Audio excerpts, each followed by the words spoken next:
నిర్ధారణకు అంతిమ నిర్ణయం DNA టెస్ట్.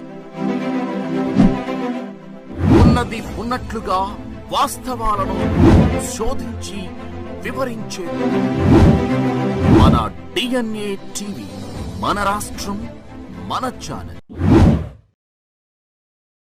నమస్కారం, DNA న్యూస్ కి స్వాగతం. ముందుగా ముఖ్యాంశాలు. కలిసికట్టుగా పనిచేస్తేనే దేశం బలపడుతుంది, రాహుల్ గాంధీ స్పష్టం. 7వ జాబితా విడుదల చేసిన వైఎస్ఆర్ కాంగ్రెస్ ప్రభుత్వం. కందుకూరు ఎమ్మెల్యే మహీధర్ రెడ్డికి టికెట్ నిరాకరణ, పర్చూరు ఇన్ఛార్జిగా యడం బాలాజీ నియామకం. శృంగవరపుకోటలో టీడీపీ జాతీయ కార్యదర్శి నారా లోకేష్ శంఖారావం. ఎస్ కోటను అవినీతి కోటగా మార్చివేశారని ఆవేదన వ్యక్తం. గత ప్రభుత్వం రాష్ట్రంలో ఉన్న రైతు కుటుంబాలను, నిరుపేదల్ని కంటతడి పెట్టించిన ఘనుడు చంద్రబాబు నాయుడు. మండిపడిన ఎమ్మెల్యే మహమ్మద్ ముస్తఫా, తూర్పు నియోజకవర్గ ఎమ్మెల్యే అభ్యర్థి నూరి ఫాతిమా. నగరంలో మార్చి 2వ తేదీ ప్రత్యామ్నాయ సంస్కృతి మేళా వెల్లడించిన భీమ్ భారత్ రాష్ట్ర అధ్యక్షులు పాగళ్ల ప్రకాష్.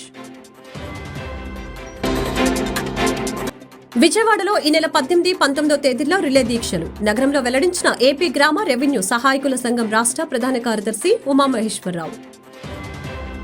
కాంగ్రెస్ ఎంపీ రాహుల్ గాంధీ ఇవాళ యూపీలో టూర్ చేస్తున్నారు. భారత్ జోడో న్యాయ యాత్రలో భాగంగా ఆయన వారణాసిలో ఉన్నారు. యాత్ర సమయంలో ఎక్కడ ద్వేషాన్ని చూడలేదని అన్నారు. బీజేపీ, ఆర్ఎస్ఎస్ మద్దతుదారులు కూడా తన యాత్రలో పాల్గొంటున్నట్లు చెప్పారు. వాళ్లు తమతో స్నేహపూర్వకంగా మాట్లాడినట్లు వెల్లడించారు.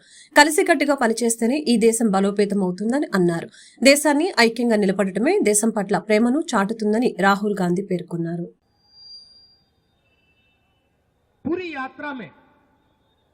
मैंने नफरत कहीं नहीं देखी. बीजेपी के लोग भी आते थे, आरएसएस के लोग आते थे. जैसे ही वो यात्रा में आ जाते थे, वो प्यार से बोलते थे. तो ये देश मोहब्बत का देश है, ये देश नफरत का देश नहीं है. और ये देश जब भी मजबूत होता है, ये जब भी मजबूत होता है जब ये एक साथ मिलकर काम करता है. जैसे कोई भी परिवार में, आपका नाम क्या है? बलिया से प्रभात सिंह जी. अगर आपके परिवार में भाई भाई के बीच में लड़ाई हो जाती है तो परिवार मजबूत होता है, कमजोर होता है? बोलिए बोलिए. कमजोर होता है, कमजोर होता है. तो अगर देश में भाई भाई से लड़ जाए तो देश मजबूत होगा, कमजोर होगा? कमजोर होगा. तो सबसे बड़ी देशभक्ति क्या होती है? देश को एक साथ करना, एकजुट करना. तो देश को एक साथ करना, एकजुट करना, जोड़ना ही इस देश की देशभक्ति है. తెలంగాణ అసెంబ్లీలో ప్రాజెక్టులపై అధికార విపక్షాల మధ్య మాటల యుద్దం చోటు చేసుకుంది. 10 ఏళ్లలో ఇరిగేషన్ శాఖను బీఆర్ఎస్ భ్రష్టు పట్టించిందని సాగునీటి శాఖ మంత్రి ఉత్తమ్ కుమార్ రెడ్డి పేర్కొన్నారు. తెలంగాణ ఉద్యమ సెంటిమెంట్ను అడ్డుపెట్టుకుని పబ్బం గడిపారని ఎద్దేవా చేశారు. ఉత్తమ్ వ్యాఖ్యలకు మాజీ మంత్రి హరీష్ రావు కౌంటర్ ఇచ్చారు. ప్రత్యేక రాష్ట్ర ఏర్పాటు కోసం పోరాటం చేస్తున్న సమయంలో కాంగ్రెస్ ఎక్కడ ఉందంటూ కౌంటర్ ఇచ్చారు. గతంలో ఉమ్మడి నల్గొండ జిల్లాలో కుర్చీ వేసుకుని ప్రాజెక్టులు పూర్తి చేస్తామని చెప్పిన మాజీ సీఎం కేసీఆర్ ఎక్కడకు పోయారని మంత్రి కోమటిరెడ్డి వెంకటరెడ్డి ప్రశ్నించారు. సీఎం జగన్మోహన్ రెడ్డి పచ్చి అబద్దాల కోరు అని టీడీపీ జాతీయ ప్రధాన కార్యదర్శి నారా లోకేష్ వ్యాఖ్యలు చేశారు. శనివారం శృంగవరపుకోట శంఖారావం సభలో లోకేష్ మాట్లాడుతూ రాబోయే 2 నెలల్లో జగన్తో రాష్ట్ర ప్రజలు ఫుట్బాల్ ఆడుకోపోతున్నారని అన్నారు. అరగంట అంబటి చాలా బాధపడుతున్నారు. రాష్ట్ర సింహాసనంపై సునకం కూర్చుంది. అంబటి గుర్తుపెట్టుకో అంటూ కామెంట్స్ చేశారు. ప్రజల కన్నీళ్లు చూసిన చంద్రబాబు సూపర్ 6 పథకాలు ప్రవేశపెడుతున్నారని తెలిపారు. వైసీపీకి అభ్యర్థులు దొరకటం లేదని అన్నారు. అభివృద్ధి కోట శృంగవరపు కోట అని అవినీతి కోటగా ఎమ్మెల్యే కడుబండి మార్చేశారని ఆరోపించారు. కరోనా సమయంలో స్థానిక పరిశ్రమల యాజమాన్యులు నుంచి ఎమ్మెల్యే కడుబండి భారీగా కలెక్షన్లు చేశారని అన్నారు. అవినీతి సామ్రాట్ జగన్ కు తానేమీ తక్కువ కాదన్న రీతిలో ఎమ్మెల్యే కడుబండి అవినీతి డబ్బు 50 కోట్లతో ప్యాలెస్ నిర్మించుకుంటున్నారని లోకేష్ తీవ్రస్థాయిలో విరుచుకుపడ్డారు. అంతేకాదు బీసీ సోదరులంటే కేసులు పెడుతున్నారు. ఇప్పటికి 27,000 మంది బీసీ సోదరులపైన దొంగ కేసులు పెట్టి జైలుకు పంపించాడు ఈ ప్రభుత్వం. అంతెందుకు అమర్నాథ్ గౌడ్ అని ఒక కుర్రోడు తల్లి వాళ్ళ అక్కని వైకాపా నాయకుల బిడ్డలు ఏడిపిస్తున్నారని వెళ్ళి పోలీస్ స్టేషన్ లో కంప్లైంట్ చేశారు. ఊరు పెద్దలకి వెళ్ళి కంప్లైంట్ చేశారు. అతను కంప్లైంట్ చేశారని వైకాపా నాయకుడు కొడుకులు వెళ్ళి అమర్నాథ్ గౌడ్ ని చితగబాదారు. అతను చదువుతున్న పుస్తకాల నుంచి కాగితాలు చింపి నోట్లో కుక్కేసి కాలు చేతులు కట్టి బతకుండగా అతన్ని తగలబెట్టి చంపేశారు. తల్లి తగలబెట్టి చంపేశారు. ఆ వైకాపా నాయకుడు బిడ్డ జైలుకి వెళ్ళి బయటకు వస్తే ఊరేగింపుతో ఊరిలోకి తీసుకెళ్లే పరిస్థితి. తల్లి ఇది ఈ ప్రభుత్వానికి బీసీలంటే గౌరవం. చూడండి ఎంత అన్యాయం. ఒక కుర్రోడు మంచి భవిష్యత్తున్న అమర్నాథ్ గౌడ్ని ఎట్లా చంపేశారో మీరందరూ ఆలోచించాల్సిన అవసరం ఉంది. ఇంకా దళితులను కూడా వదిలిపెట్ల. మాస్క్ అడిగినందుకు నర్సీపట్నంలో ఉన్న ఒక అద్భుతమైన డాక్టర్ సుధాకర్ గారిని పిచ్చోడం చేసి చంపేసింది ప్రభుత్వం. ఇంకో పక్కన ఇసుక దండా జరుగుతుందని పోలీస్ స్టేషన్కి వెళ్ళి కంప్లైంట్ చేసిన వరప్రసాద్కి అదే పోలీస్ స్టేషన్ లో గుండు కొట్టించారు వైకాపా నాయకులు. తూర్పుగోదావరి జిల్లాలో మనం చూసాం. వాళ్ళ పార్టీకి చెందిన ఎమ్మెల్సీ అనంతబాబు ఒక దళిత డ్రైవర్ సుబ్రహ్మణ్యని అతి కిరాతకం కొట్టి చంపేసి శవాన్ని డోర్ డెలివరీ చేశాడు. ఆ అనంతబాబు బయటికి వస్తే ఇప్పుడు వెళ్ళి ఆంధ్ర రాష్ట్ర ముఖ్యమంత్రి జగన్ పక్కన కూర్చుంటాడు. జగన్ సమీక్ష చేస్తే జగన్ పక్కన కూర్చుంటాడు. ఇదేనా దళితులకి నువ్వు ఇచ్చే గౌరవాన్ని ఈ సభాముఖంగా నేను జగన్ని ప్రశ్నిస్తున్నా. ఇంకా తల్లి మీ లోకేష్ ని చూసినా జగన్ గజగజా వణుకుతాడు. తల్లి ఆనాడు నేను పాదయాత్ర ప్రారంభిస్తే టాటా తనేరా సీఈఓ అంబుజా నారాయణతో కలిసి ప్రారంభించిన హెరిటేజ్ ఫుడ్స్ ఎగ్జిబిషన్ డైరెక్టర్ నారా బ్రాహ్మిణి వీవర్శాలలో ప్రత్యేక పూజలు నిర్వహించిన నారా బ్రాహ్మిణి వీవర్శాలలో ఏర్పాటు చేసిన అధునాతన చేనేత మగ్గాలను పరిశీలించిన నారా బ్రాహ్మిణి పెద్ద ఎత్తున పాల్గొన్న చేనేత నాయకులు చేనేత కార్మికులు. మంగళగిరి అంటే ఇక్కడ చేసే చాలా అందమైన చేనేత చీరలు గుర్తుకొస్తాయి. దీన్ని రికగ్నైజ్ చేసి టాటా తనైరా వాళ్ళు స్వచ్ఛందంగా వచ్చి మాతో పార్ట్నర్ చేసి ఇక్కడ చేనేత కార్మికులకి సహాయం చేయాలని చాలా పనులు చేశారు. ఇప్పుడు మనం చూస్తే కేవలం మంగళగిరిలో ఏదైతే 10 సంవత్సరాల క్రితం 13,000 మగ్గాల సంఖ్య ఉండేదో ఈరోజు కేవలం 3,000కి తగ్గిపోయింది. ఇది చాలా బాధాకరమైన విషయం. ప్రతి సంవత్సరం దగ్గరగా 10% సంఖ్య చేనేత కార్మికులు తగ్గుతూ వస్తున్నారు. ఈ నేపథ్యంలో టాటా గ్రూప్ వారి తనైరా వాళ్ళు ఇక్కడికి వచ్చి వాళ్ళ సపోర్ట్ అందించి ఆధునిక డిజైన్లు అందించి అదే కాకుండా కొత్త మిషన్స్ గురించి చెప్పి మిషన్స్ మీద మన చేనేత కార్మికులకు శిక్షణ అందించి క్వాలిటీ కంట్రోల్ టెక్నాలజీ గురించి మనకి చెప్పి మనకు తెలిసిందే టాటా గ్రూప్ అంటే అది మంచి క్వాలిటీకి మారుపేరు. అది అందించి మన చేనేత కార్మికులకు ఇక్కడ మంగళగిరిలో మార్కెటింగ్ గ్యారంటీ కూడా అందిస్తున్నారు. రానున్న ఎన్నికలకు సంబంధించి అభ్యర్థుల మార్పులు చేర్పులు వైసీపీ నాయకత్వం కొనసాగిస్తూ ఉంది. తాజాగా నిన్న రాత్రి వైసీపీ 7వ జాబితాను విడుదల చేసింది. 7వ జాబితాలో 2కి టికెట్ను నిరాకరించింది. కందుకూరు ఎమ్మెల్యే మహాదర్ రెడ్డితో పాటు పరచూరు నియోజకవర్గ ఇన్ఛార్జి ఆమంచి కృష్ణమోహన్ కు మొండిచేయి చూపారు. కందుకూరు నియోజకవర్గ ఇన్ఛార్జిగా కటారి అరవింద యాదవ్ ను జగన్ రంగంలోకి దించారు. పరచూరు ఇన్ఛార్జిగా యడం బాలాజీని నియమించారు. ఈ 2 నియోజకవర్గాలకు సంబంధించిన 7వ జాబితాను విడుదల చేశారు. మరొక వైపు తనకు చీరాల నుంచి అవకాశం ఇవ్వాలని ఆమంచి కోరుతూ ఉన్నారు. ఈ నేపథ్యంలో ఆమంచికి ఎక్కడి నుంచి అవకాశం ఇస్తారనే అంశం ఆసక్తికరంగా మారింది. గత ప్రభుత్వం రాష్ట్రంలో ఉన్న రైతు కుటుంబాలను నిరుపేదల్ని కంటతడి పెట్టించిన ఘనత చంద్రబాబు నాయుడుదైతే వైసీపీ ప్రభుత్వంలో రైతు మరియు బడుగు బలహీన వర్గాల ప్రజలకు సంక్షేమానందాన్ని కల్పించింది సీఎం జగన్మోహన్ రెడ్డి అని తూర్పు ఎమ్మెల్యే మహమ్మద్ ముస్తఫా తూర్పు నియోజకవర్గం ఎమ్మెల్యే అభ్యర్థి నూరి ఫాతిమా పేర్కొన్నారు. రానున్న ఎన్నికల నేపథ్యంలో నేడు 8వ డివిజన్ కార్పొరేటర్ ఇర్రి ధనలక్ష్మి సాయి ఆధ్వర్యంలో పాతగుంటూరు కాపు కళ్యాణ మండపం నుండి సిద్దమంటూ ఎన్నికల ప్రచార యాత్ర ప్రారంభించారు. ఈ సందర్భంగా నూరి ఫాతిమా మాట్లాడుతూ రాజన్న రాజ్యం 2019 నుంచి 2024 వరకు చూసిన ప్రజలు రానున్న ఎన్నికల్లో జగనన్న రాజ్యం చూసేందుకు ప్రజలు సంసిద్ధంగా ఉన్నారని తెలియజేశారు. ఎమ్మెల్యే ముస్తఫా మాట్లాడుతూ రానున్న ఎన్నికల్లో తూర్పు నియోజకవర్గంలో అఖండ మెజారిటీతో తన కుమార్తె నూరి ఫాతిమాను గెలిపించుకొని జగనన్నను బహుమతిగా ఇవ్వాలని ఆయన ఆకాంక్షించారు.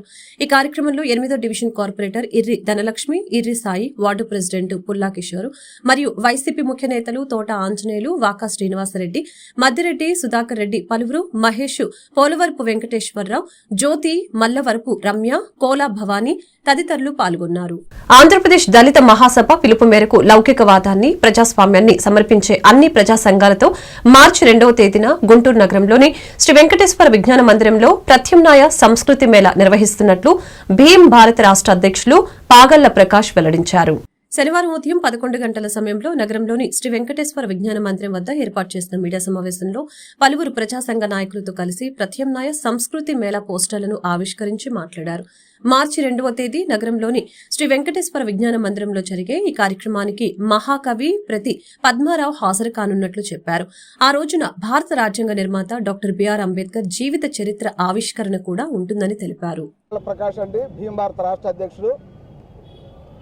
ప్రత్యామ్నాయ సంస్కృతి మేళా కార్యక్రమాన్ని వచ్చే నెల 2వ తారీఖు వెంకటేశ్వర విజ్ఞాన మందిరంలో అన్ని ప్రజా సంఘాల ఆధ్వర్యంలో మరి ఈ కార్యక్రమాన్ని జయప్రదం చేయాలని ప్రజా సంఘాలుగా ఈరోజు ఇక్కడికి రావటం జరిగింది. దళిత మహాసభ ఆధ్వర్యంలో ఈ మహత్తర కార్యక్రమాన్ని ఏర్పాటు చేసుకొని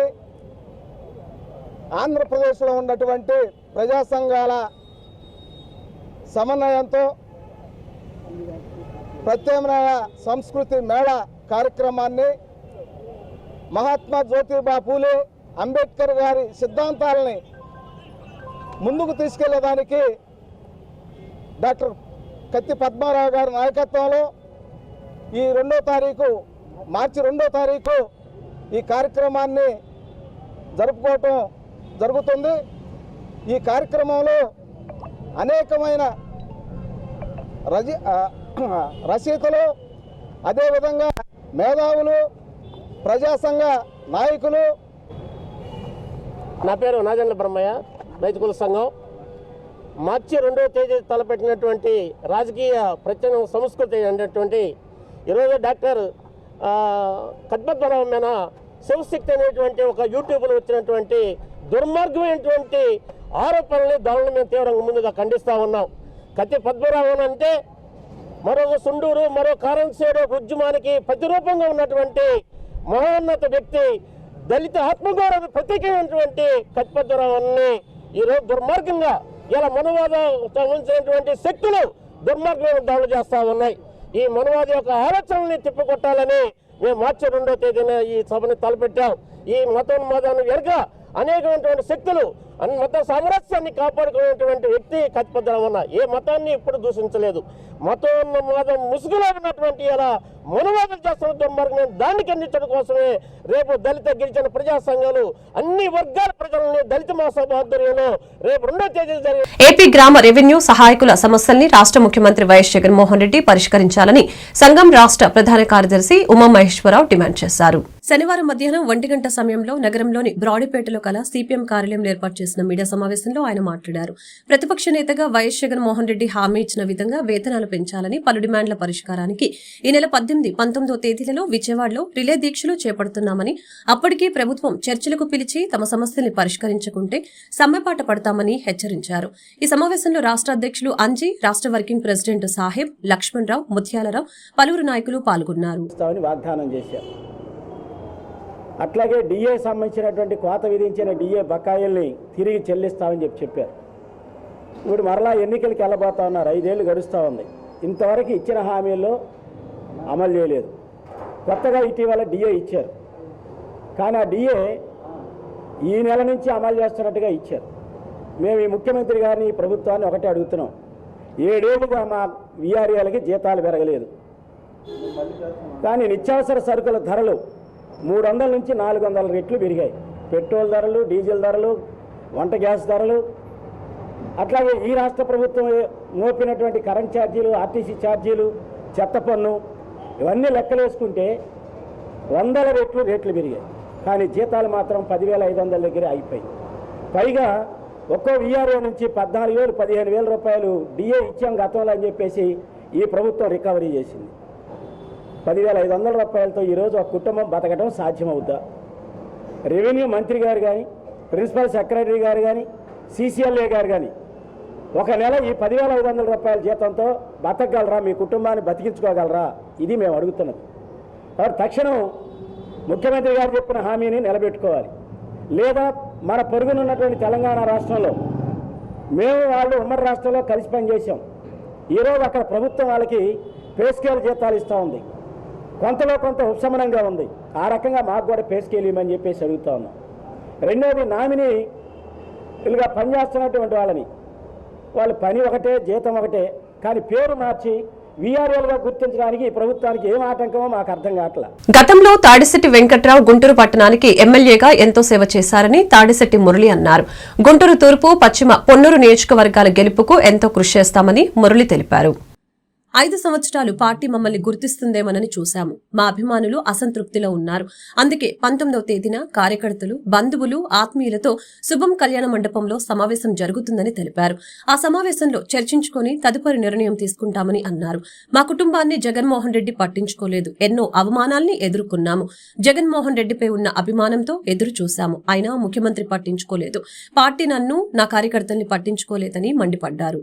మా కార్యకర్తలు, అభిమానులు, ఆత్మీయులు, బంధువులు, స్నేహితుల యొక్క నిర్ణయాన్ని శిరసావహిస్తాం. వారి నిర్ణయాన్ని గౌరవిస్తాం. వారి అభిప్రాయాన్ని మేము శిరోధార్యంగా తీసుకొని అభిప్రాయాన్ని అమలు చేసే విధంగా ముందుకెళ్తామని పత్రికాముఖంగా మీ అందరికీ తెలియజేస్తూ, ఆ కార్యక్రమానికి అందరూ మమ్మల్ని అభిమానించే ప్రతి ఒక్కరు కూడా హాజరవ్వాలని కూడా మీ ద్వారా మా అందరికీ నేను సవినయంగా తెలియజేస్తూ ఉన్నాను.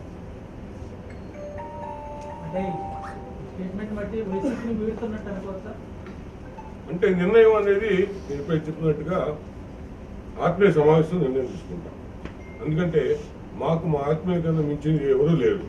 మేము గతంలో కాంగ్రెస్ పార్టీలో పనిచేసాం సుదీర్ఘంగా. తర్వాత వెంకయ్యనాయుడు గారి పిలుపు మేరకు బీజేపీలో కూడా పనిచేశాను. అక్కడ కూడా నేను వాళ్ళతో కట్టుబడి ఉన్నప్పుడు కూడా అటువంటి పరిస్థితుల్లో జగన్మోహన్ రెడ్డి గారు స్వయంగా కబురు చేసి పిలిపించుకొని మంగళగిరిలో పోటీ చేయమని చెప్పడం జరిగింది. అనివార్య కారణాల వల్ల అక్కడ పోటీ చేయలేకపోయాం. మళ్ళీ ఎటువంటి పార్టీలో పదవి కానీ, కనీసం నామినేటెడ్ పోస్ట్ కానీ, ఒక ఎమ్మెల్యే స్థాయి ఉన్నటువంటి కుటుంబానికి, రాష్ట్ర యూత్ కాంగ్రెస్ ప్రెసిడెంట్గా చేసిన ఉమ్మడి రాష్ట్ర చేసినటువంటి కుటుంబానికి మరి గుర్తింపు రానేది మా కార్యకర్తలు చాలా ఆవేదన వ్యక్తం చేస్తూ ఉన్నారు. మరి ఇప్పుడు ఎలక్షన్ టైం వచ్చింది. మళ్ళీ ఎటువంటి ఇది లేకుండా మీరు ఎలా పనిచేస్తారు ఈ పార్టీకి అని వచ్చిన ప్రశ్న ఇది. ఈ ప్రశ్నకి సమాధానం సోమవారం ఆత్మీయ సదస్సులో తేలుతుంది. తప్పనిసరిగా మా నిర్ణయాన్ని అక్కడ ప్రకటిస్తాం. అప్పుడు వీళ్ళ యొక్క అభిప్రాయాన్ని క్రోడీకరించిన తర్వాత నిర్ణయాన్ని అక్కడ తీసుకుని ఈ కార్యక్రమంలో తాడిశెట్టి వెంకటరావు పాల్గొంటున్నారు. అన్నయ్య, నేను ఉంటాము. మా అభిమానులు, మా ఆత్మీయులు ఉంటారు. అందరి యొక్క అభిప్రాయాన్ని ఓపెన్ డయాస్ అది. ఎవరైనా మాట్లాడవచ్చు, ఎవరైనా మాట్లాడతారు. మాట్లాడినప్పుడు ఆ స్పాట్లో నిర్ణయం తీసుకుంటూ అవుతుంది. అంటే ఇప్పుడు చెప్పడం సమంజసం కాదని తెలియదు, కానీ అవమానాల్ని చాలా నేను ఎదుర్కొన్నాను ఈ పార్టీలో. కానీ జగన్మోహన్ రెడ్డి గారి కోసం దిగముంగుకొని భరించా. కానీ ఆయన కూడా మరి మాకు న్యాయం చేయలేని ప్రశ్న ఉత్పన్నం అయిన తర్వాత సరైన నిర్ణయం తీసుకోవాల్సిన పరిస్థితి వచ్చింది. ఈ రోజున మరి రాబోయే ఎలక్షన్లో కేశినేని నాని ఊసరవెల్లి టీడీపీలో ఉంటూ వైసీపీ కోసం కేశినేని నాని పనిచేశాడని కేశినేని చిన్ని అన్నారు. ఢిల్లీలో లోకేష్ లాయర్లను కలిశారు. ఎవరెవరితో మాట్లాడుతున్నారనే విషయాన్ని వైసీపీకి చేరవేశారని ఆగ్రహం వ్యక్తం చేశారు. చంద్రబాబు కోసం పూజలు చేసిన కేశినేని నాని ఇప్పుడు ఆయన్నే విమర్శిస్తున్నాడు. విజయవాడ వెస్ట్లో టికెట్లు ఇప్పిస్తానని కేశినేని నాని ఇద్దరి దగ్గర నుంచి కోట్లాది రూపాయలు తీసుకున్నారు. తామిచ్చిన డబ్బులు తిరిగి ఇచ్చేమని నానిపై ఒత్తిడి తెస్తున్నారు. కేశినేని నాని కాల్ రికార్డ్స్ ఉన్నాయి. కేశినేని నాని వసూలు రాజా అంటూ తెలిపారు. నన్ను పిట్టల దొర అంటున్న కేశినేని నాని విషయాన్ని త్వరలో ప్రజలే తెలుస్తారని అన్నారు. జగన్ వద్ద, వైసీపీ ఇన్ఛార్జీల వద్ద కేశినేని నాని పాలేరు పనిచేస్తున్నారని మండిపడ్డారు. కేశినేని నానిది సైకో మనస్తత్వం. విజయవాడ ఎంపీ టికెట్ కేశినేని నానికి ఇవ్వటం జగన్ కు ఇష్టం లేదు.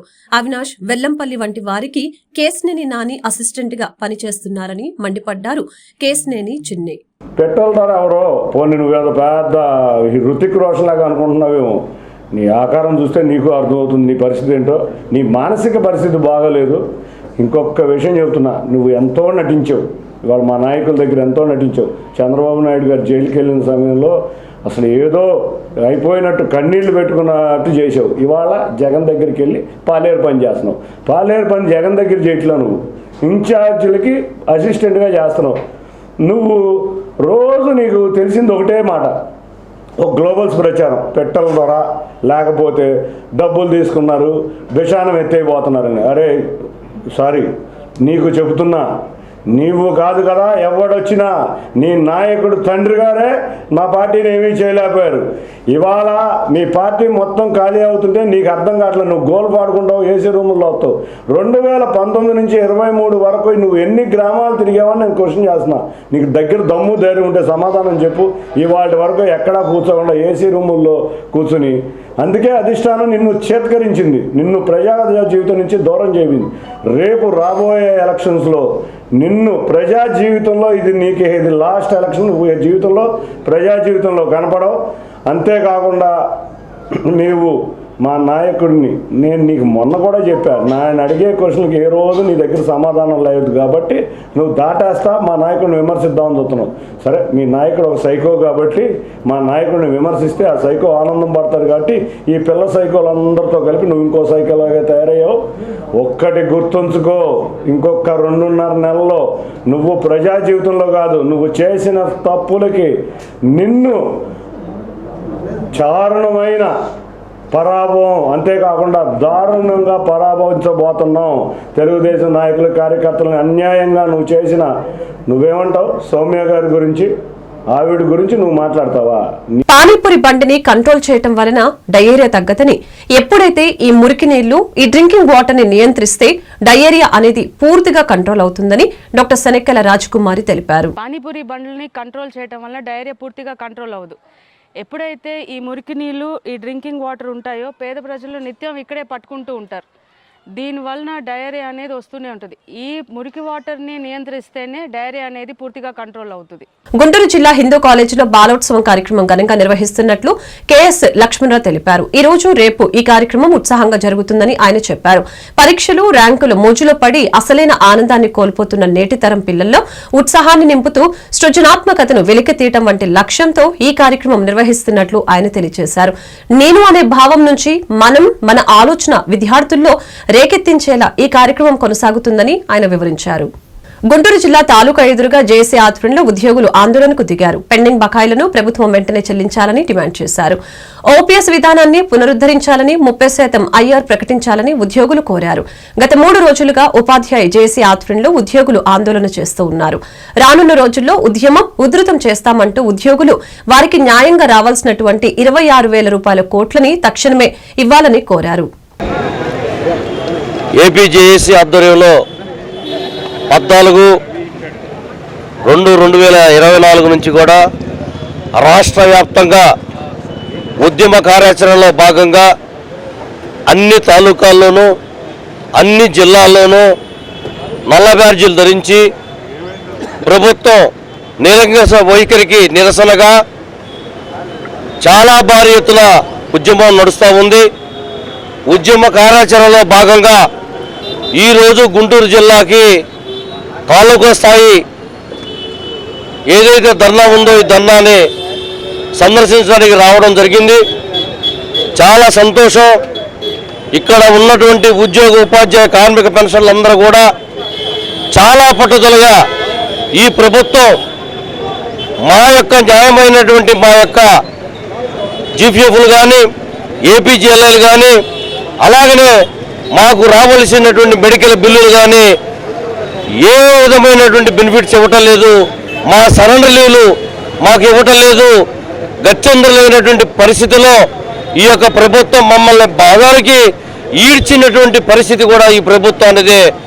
ఈ ప్రజల ఒకవేళ ఏదైనా అసౌకర్యానికి గురైతే దానికి ప్రభుత్వం పూర్తి బాధ్యత వహించాల్సి వస్తుందని కూడా ఈ ప్రభుత్వాన్ని హెచ్చరిస్తూ, మేము మాకు న్యాయంగా రావాల్సినటువంటి 26,000 కోట్ల రూపాయల డబ్బులు ఇమ్మీడియట్గా ఇవాళ మార్చి నెలలో ఇస్తామని చెప్తున్నారు. న్యాయంగా మాకు రావాల్సినటువంటి 30% ఇంటీరియర్ రిలీఫ్ 12వ PRCలో 30% ఇవ్వాలా. అదేవిధంగా జనవరి నెలలో ఇస్తామని చెప్పినటువంటి మా PRC రేట్స్ ఇవ్వాలా. అలాగనే 1/7/2018 నుంచి మాకు ఇవ్వాల్సినటువంటి DA ఏరియర్స్ డబ్బులు మాకు ఇవ్వాలా. ఇవన్నీ కూడా మేము మరి ధర్నా చేస్తున్నా కూడా ప్రభుత్వం దగ్గర నుంచి ఏ విధమైనటువంటి చర్యలు కనబడతలేదు. దయచేసి రాష్ట్ర ముఖ్యమంత్రి గారు జోక్యం చేసుకుని వెంటనే ఈ యొక్క ప్రభుత్వ ఉద్యోగ ఉపాధ్యాయ కార్మిక పెన్షన్ల యొక్క న్యాయమైనటువంటి డిమాండ్ పరిష్కారం చేయాలని, లేకపోతే రేపు 20వ తారీఖున జరిగేటువంటి జిల్లా స్థాయి ఉద్యమంలో కానీ 27వ తారీఖు జరిగేటువంటి జిల్లా విజయవాడ ప్రోగ్రాం కానీ భారీ ఎత్తున గతంలో BRTS రోడ్లో జరిగినటువంటి ఉద్యమాన్ని తాళనేటువంటి విధంగా మేమంతా సమాయత్తం అవుతామని, ఉద్యమాన్ని ఎత్తున ముందుకు తీసుకెళ్తామని, సమ్మె చేసేదాన్ని కూడా వెనకాడమని ఈ ప్రభుత్వానికి తెలియజేస్తున్నాం, డిమాండ్ చేస్తున్నాం. వార్తలు ముగించే ముందు ముఖ్యాంశాలు మరొకసారి. కలిసికట్టుగా పనిచేస్తేనే దేశం బలపడుతుంది, రాహుల్ గాంధీ స్పష్టం. 7వ జాబితా విడుదల చేసిన వైఎస్సార్ కాంగ్రెస్ ప్రభుత్వం. కందుకూరు ఎమ్మెల్యే మహీధర్ రెడ్డికి టికెట్ నిరాకరణ, పర్చూరు ఇన్ఛార్జిగా ఎడం బాలాజీ నియామకం. శృంగవరపు కోటలో టీడీపీ జాతీయ కార్యదర్శి నారా లోకేష్ శంకారావం. ఎస్ కోటను అవినీతి కోటగా మార్చివేశారని ఆవేదన వ్యక్తం. గత ప్రభుత్వం రాష్ట్రంలో ఉన్న రైతు కుటుంబాలను, నిరుపేదల్ని కంటతడి పెట్టించిన ఘనుడు చంద్రబాబు నాయుడు. మండిపడిన ఎమ్మెల్యే మహమ్మద్ ముస్తఫా, తూర్పు నియోజకవర్గ ఎమ్మెల్యే అభ్యర్థి నూరి ఫాతిమా. నగరంలో మార్చి 2వ తేదీ ప్రత్యామ్నాయ సంస్కృతి మేళా వెల్లడించిన భీమ్ భారత్ రాష్ట్ర అధ్యక్షులు పాగళ్ల ప్రకాష్. విజయవాడలో ఈ నెల 18, 19వ తేదీల్లో రిలే దీక్షలు. నగరంలో వెల్లడించిన ఏపీ గ్రామ రెవెన్యూ సహాయకుల సంఘం రాష్ట్ర ప్రధాన కార్యదర్శి ఉమామహేశ్వరరావు. ఈ వార్తలు ఇంతటితో సమాప్తం. మరొక బులెటిన్లో మళ్ళీ కలుద్దాం. నమస్కారం. నిజ నిర్ధారణకు అంతిమ నిర్ణయం DNA టెస్ట్. ఉన్నది ఉన్నట్లుగా వాస్తవాలను శోధించి వివరించే మన DNA టీవీ, మన రాష్ట్రం, మన ఛానల్.